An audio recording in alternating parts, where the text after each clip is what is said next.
Olá, meus amigos, estamos aqui de retorno para mais um vídeo do quadro que estuda a obra Paulo e Estevão pelo Espírito Emmanuel.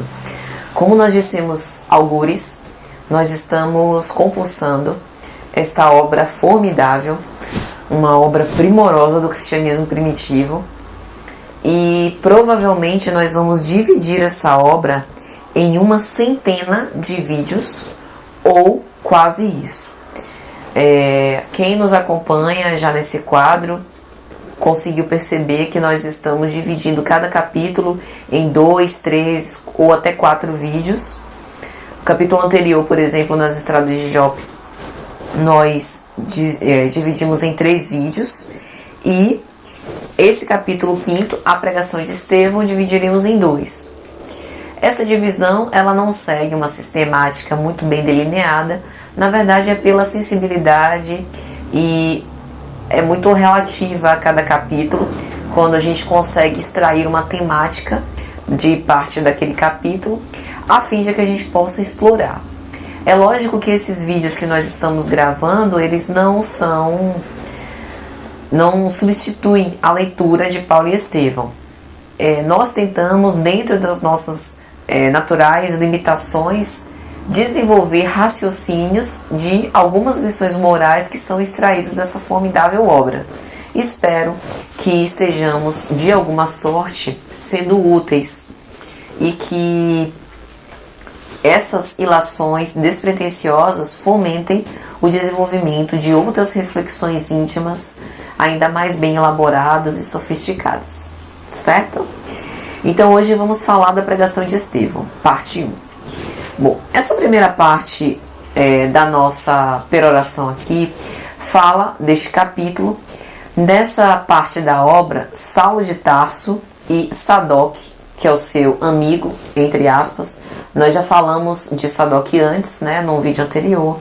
Sabemos que, embora ele seja fariseu, ele provavelmente tem um relacionamento aqui com Saulo de conveniência, de aparência, porque Saulo tem influência política e ele quer se beneficiar de algum jeito. Saulo de Tarso decide ir na igreja humilde de Jerusalém, decide visitar os homens do caminho, ver com os próprios olhos, assistir como é esse serviço de assistência aos necessitados, de qual teor é a preleção doutrinária que eles desenvolvem nesse local, quem vai, quem são os frequentadores, enfim, saber realmente se ele pode recolher alguma denúncia que efetivamente esses homens do caminho estejam contra a lei de Moisés e fazendo um desserviço à sociedade da época. E aí Emmanuel vai dizer: o pavilhão singelo, construído à custa de tantos sacrifícios, não passava de um telheiro revestido de paredes frágeis, carente de todo e qualquer conforto. Então Saulo de Tarso, por ser um doutor da lei, acostumado com a opulência do sinédrio, da sinagoga, quando entra na igreja de Jerusalém, vê que claramente eles não tinham recursos materiais. Sobrava boa vontade, sobrava solidariedade, bondade, mas faltava os recursos de toda sorte. Então, essa é a primeira impressão que ele tem. E aí Emmanuel vai dizer: experimentava grande mal-estar, defrontando tantos rostos que a lepra havia devastado, que as úlceras malignas haviam desfigurado impiedosamente. Então, quando Saulo de Tarso vê aqueles pobres, não eram simplesmente pobres carentes de recursos materiais, por não ter o que comer ou por passar por essas necessidades. Eram pessoas cujo nome havia sido retirado do livro dos vivos, que a política, o poder político romano da época havia lavado as mãos. Não queria saber dessas pessoas, eram enxotadas. E a igreja de Jerusalém as recebia. Então eram as pessoas que tinham lepra, hanseníase, cujos membros iam apodrecendo e caindo, vivas, faltando parte do rosto. Então essa cena realmente é uma cena aterradora, principalmente para Saulo de Tarso, que foi criado em berço de ouro.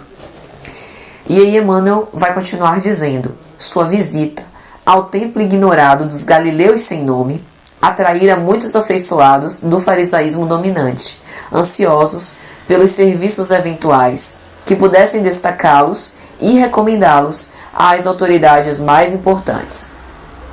Saulo concluiu que aquela fração do auditório fazia ato de presença e de solidariedade em qualquer providência que houvesse de tomar.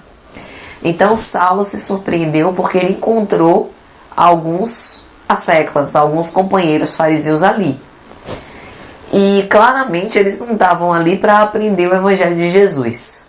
Eles estavam ali porque provavelmente sabiam que Saulo de Tarso também estaria, e no momento em que houvesse a oportunidade, eles podiam dar aquele apoio a Saulo de Tarso, para Saulo de Tarso ter força, já que eles estavam num terreno, entre aspas, desconhecido, fora da sua área de atuação, estava fora de casa, entre aspas, visando uma troca de favores.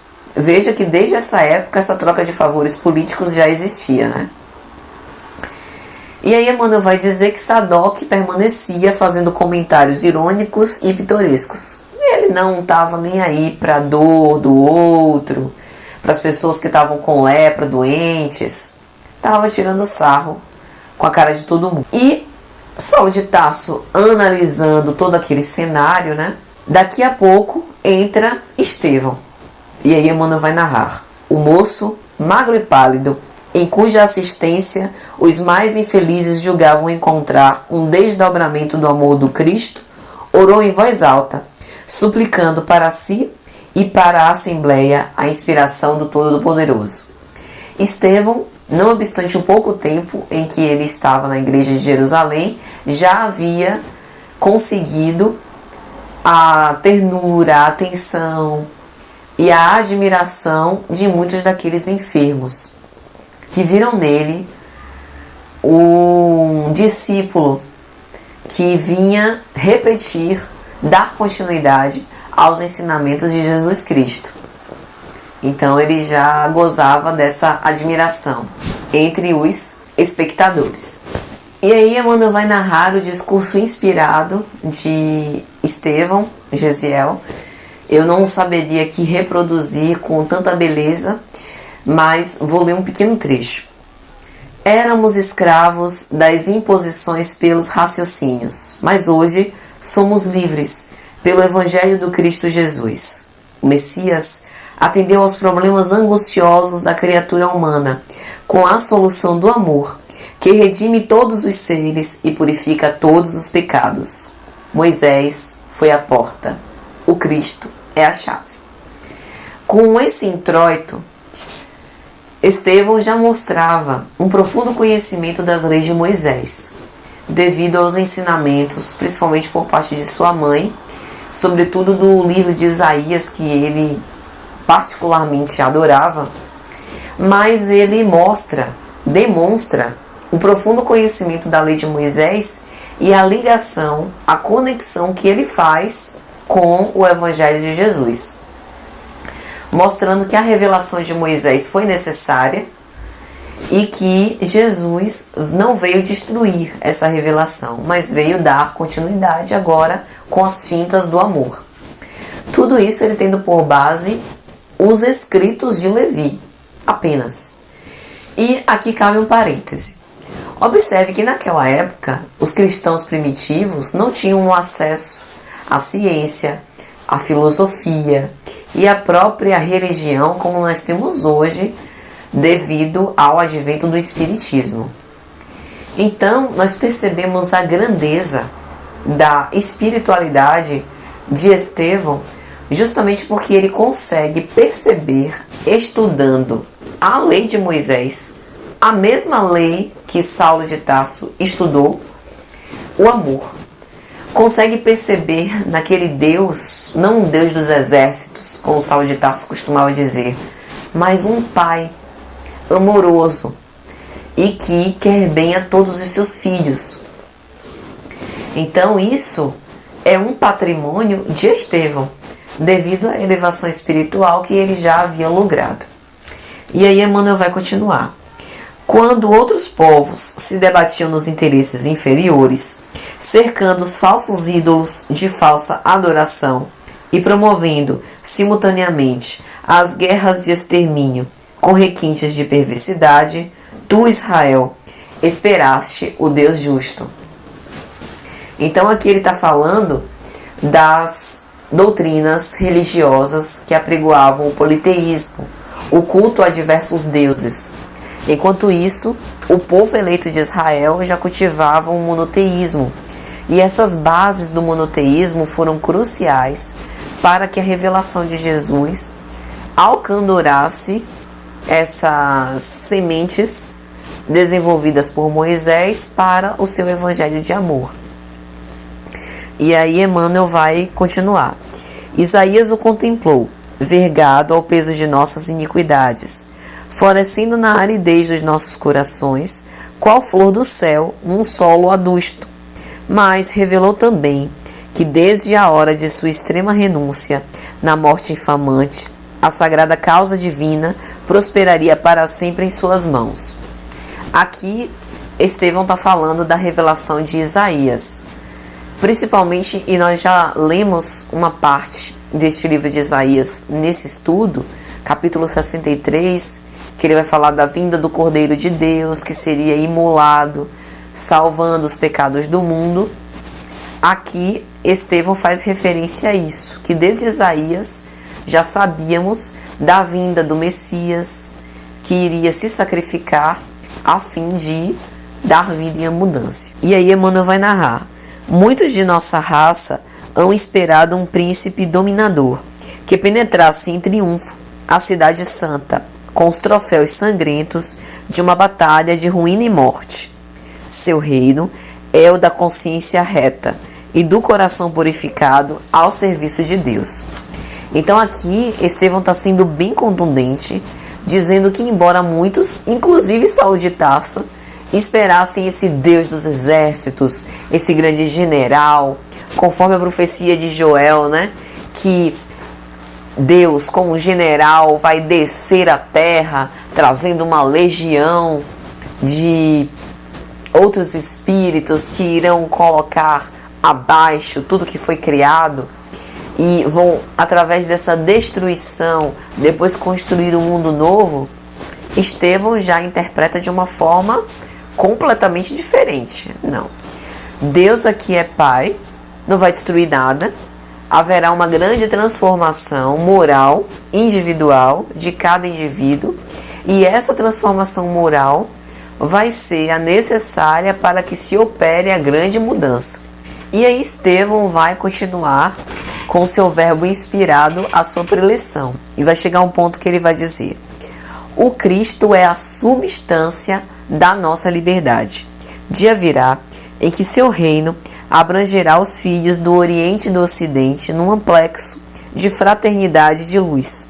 Então, compreenderemos que o Evangelho é a resposta de Deus aos nossos apelos, em face da lei de Moisés. A lei é humana, o Evangelho é divino. Moisés é o condutor, o Cristo o Salvador. Os profetas foram mordomos fiéis. Jesus, porém, é o Senhor da vinha. Com a lei, éramos servos. Com o Evangelho, somos filhos livres de um Pai amoroso e justo. E aí, Saulo de Tarso, imaginemos a cara de Saulo de Tarso, ouvindo, infiltrado no público, aquelas palavras, analisando a linguagem corporal dos expectantes, analisando cognitivamente o link, a conexão que Estevão estava fazendo com o Velho e com o Novo Testamento, tentando, na concepção de Saulo de Tarso, imaginamos, dizer que Jesus era o Messias prometido.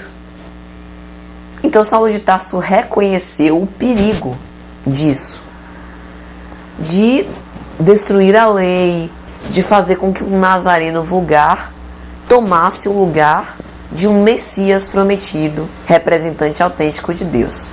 Saulo de Tarso não acreditava. E aí se revoltou com a prédica, embora, e Emmanuel vai dizer isso, nada obstante a sua ressonância de misteriosa beleza. Saulo de Tarso naquele momento vivia um conflito. Todos os ensinamentos, aquela prédica que estava sendo desenvolvida de forma lúcida, contundente, bem embasada por Estevão, mexera consigo. Ele já havia saído transformado daquele momento. Mas ele vivia em conflito, porque a lei e a obediência à lei de Moisés era um valor que ele cultivou a vida inteira. Então ele não podia simplesmente agora acatar a fé cristã. Ele tinha na cabeça dele que continuar defendendo a lei de Moisés até o fim, até a morte, houvesse o que houvesse. E aí ele se posiciona. Ele interrompe a prédica de Estevão e diz: como ousais proclamar a falsa supremacia de um nazareno obscuro sobre Moisés? Quem era esse Cristo? Não foi um simples carpinteiro? E aí Estevão, retomando a palavra imperturbável, sem agressividade, sem querer desavença, sem querer se defender, diz: ainda bem que o Messias for um carpinteiro, porque nesse caso a humanidade já não ficaria mais sem abrigo. Brincando com a asserção de Saulo, desconstruiu o argumento de Saulo, deixou Saulo desconcertado. E aí Saulo continua: que dizer de um Salvador que não salvou-se nem a si mesmo na cruz? O Deus dos exércitos, que sequestrou a nação privilegiada ao cativeiro, que a guiou através do deserto, abrindo-lhe a passagem do mar, há de enviar um Messias que seja mais belicoso, que seja mais esse príncipe da guerra, e não o príncipe da paz. E aí Estevão vai dizer: não vedes nos efeitos maravilhosos com que a providência guiou as tribos hebreias no passado, a manifestação do carinho extremo de um pai, desejoso de construir o futuro espiritual de crianças queridas ao seu coração? O Filho de Deus trouxe a luz da verdade aos homens, ensinando-lhes a misteriosa beleza da vida com o seu engrandecimento pela renúncia. Israel jamais poderia esperar um Messias a exibir-se num carro de glórias magnificentes do plano material, suscetível de tombar no primeiro resvaladouro do caminho. Jesus executou a sua tarefa entre os mais simples ou mais desventurados, em que muitas vezes encontram as manifestações do Pai que educa, por meio da esperança insatisfeita e das dores que trabalham do berço ao túmulo a existência humana. O Evangelho é amor em sua expressão mais sublime. O Mestre deixou-se imolar, transmitindo-nos o exemplo da redenção pelo amor mais puro. Saulo de Tarso estava arrasado. Depois dessa defesa irretorquível, o que mais ele poderia dizer? Ele vai dizer, Emmanuel, que estava acostumado a nunca perder nesses debates intelectuais, que tinha vaidade intelectual, como nós temos, né? Ele estava irritado, encolerizado, queria trucidar Estevão. E aí, quando menos se espera, sem que Estevão dê a oportunidade, dê a chance de Saulo de Tarso rebater, Estevão mesmo diz: peço licença aos senhores de me retirar, porque se não vos falei como desejáveis, falei como manda o Evangelho, com licença. E estava começando a ir embora. Saulo de Tarso, não, volte aqui que a gente tem que continuar esse debate. Era um guerreiro, não estava querendo dar o braço a torcer, perigoso, queria continuar na desavença no debate. E aí Estevão humildemente responde: eu não vou poder discutir. E Saulo pergunta por que não. E aí Estevão responde: o Cristo aconselhou darmos a César o que é de César, a Deus o que é de Deus. E o Jesus Cristo nos advertiu que nós fugíssemos dessas discussões infrutíferas. Só a Deus me compete arguir. Se queres e se tens a levantar algo contra mim, vais até a justiça e então, sem receio, exponde, e eu obedecerei. Mas, no que pertence a Deus, só a Ele me compete arguir-me. Saulo estava perdido.